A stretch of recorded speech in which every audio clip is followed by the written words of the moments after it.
আসসালামু আলাইকুম। আসমা কিচেনে আবারও আপনাদের সবাইকে জানাই স্বাগত।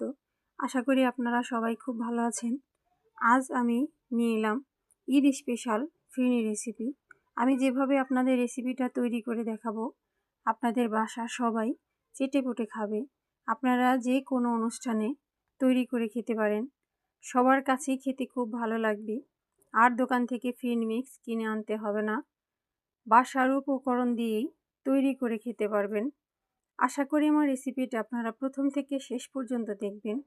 আমার এমন নতুন নতুন রেসিপি পেতে আমার চ্যানেলটিকে সাবস্ক্রাইব করবেন এবং লাইক, কমেন্ট, শেয়ার করবেন। আর যারা অলরেডি আমার চ্যানেলটি সাবস্ক্রাইব করেছেন তাদেরকে অসংখ্য অসংখ্য ধন্যবাদ। আর কথা না বাড়াই, চলুন মূল রেসিপিটা শুরু করা যাক। আমি নিয়েছি 1 কাপ কালো জিরা পোলাওর চাল। আপনারা যে কোনো পোলাওর চাল নিতে পারেন। এবার আমি পোলাওর চালটা খুব ভালো করে ধুয়ে 20 মিনিট পানি ঝরিয়ে রেখে দেব। অবশ্যই আপনারা 15 থেকে 20 মিনিট পানি ঝরিয়ে রেখে দিবেন।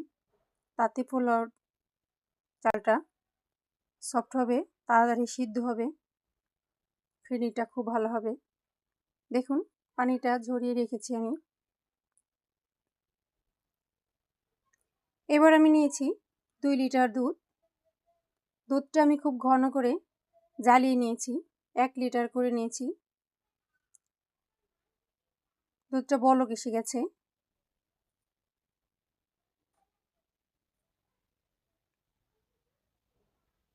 এবার আমি দিয়ে দিচ্ছি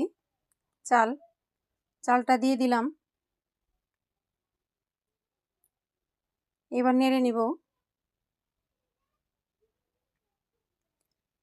আপনারা এই ফিরনিটা গুঁড়া দুধ দিয়েও করে নিতে পারেন।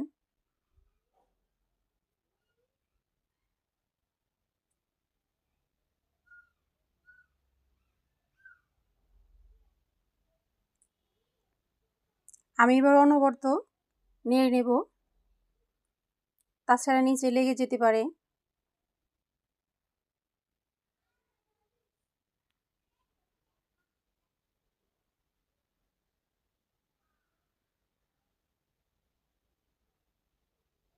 এ পর্যায়ে চুলার হিটটা মিডিয়াম আঁচে রান্না করতে হবে।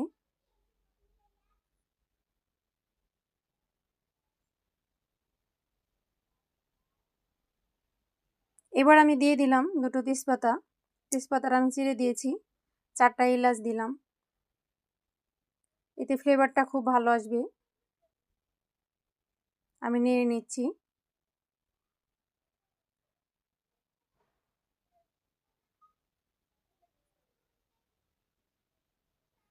এবার আমি ঢাকনা দিয়ে ঢেকে দিলাম। এবার চুলার আঁচটা লো হিটে দিতে হবে, যাতে করে উপরে সর ভাসে।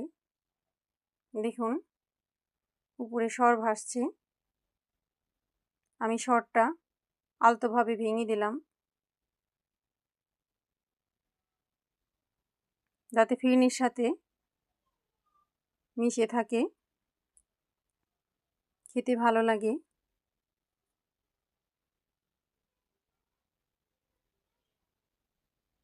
আমি আবারও ঢেকে দিলাম।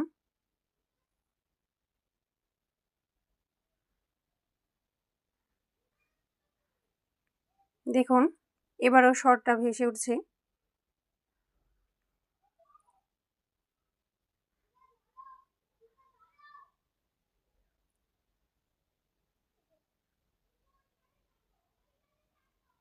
এভাবে সর ভেঙে দিতে হবে।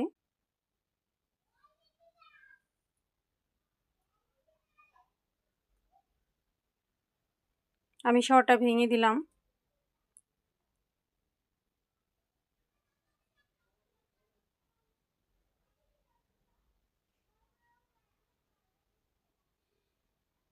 এবার আমি দিয়ে দিলাম 1 কাপ গুঁড়া দুধ।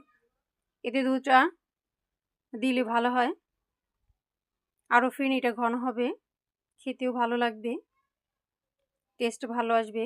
আমি দুধটা মিশিয়ে নিচ্ছি, গুঁড়া দুধটা।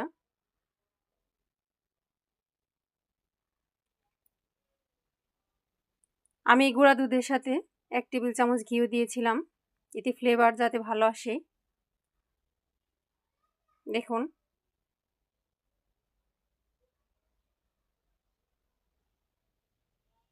কত সুন্দর হয়েছে, ঘন হয়েছে।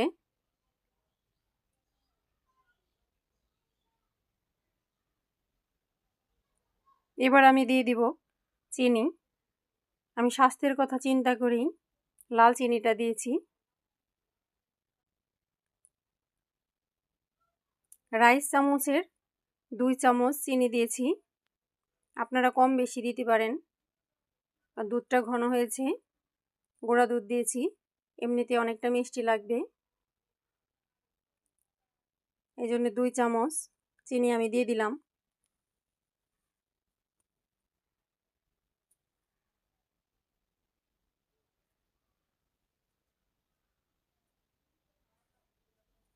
দেখুন কতটা সুন্দর হয়েছে।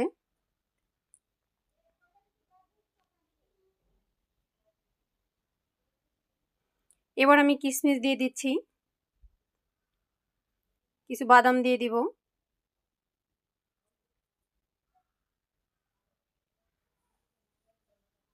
কিশমিশ বাদাম দিলে ফিরনিটা খেতে খুব ভালো লাগে।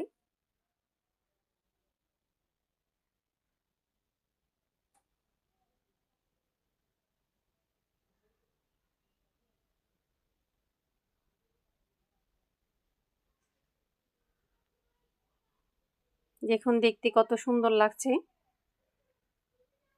আপনারা অবশ্যই এভাবে বাসায় বানিয়ে খাবেন, এই ফিরনিটা রান্না করে খাবেন, আর আমাকে কমেন্ট করে জানাবেন খেতে কেমন হয়েছে। যাদের বাসায় ছোট বেবি আছে তাদেরকে এমনভাবে রান্না করে দিবেন, খুশি মনে খেয়ে নেবে।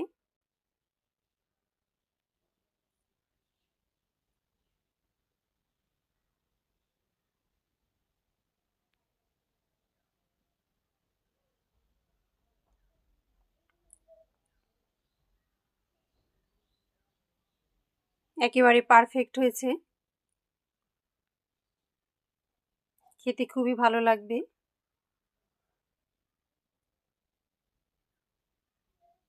দেখুন সুন্দর হয়েছে।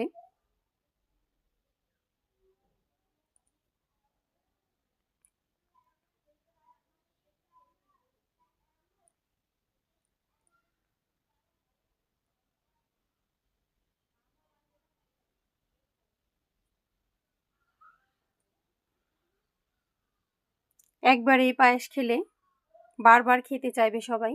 এবার আমি সার্ভ করে নিব।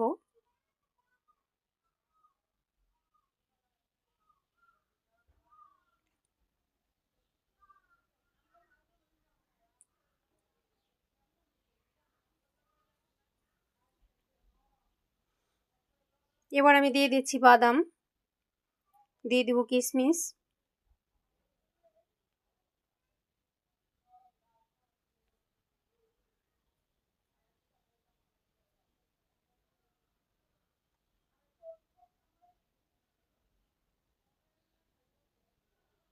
দেখুন মাশাআল্লাহ কতটা সুন্দর লাগছে। এভাবে আপনারা বাসায় রান্না করে খাবেন। এতক্ষণ আমার সাথে থাকার জন্য আপনাদেরকে অসংখ্য অসংখ্য ধন্যবাদ।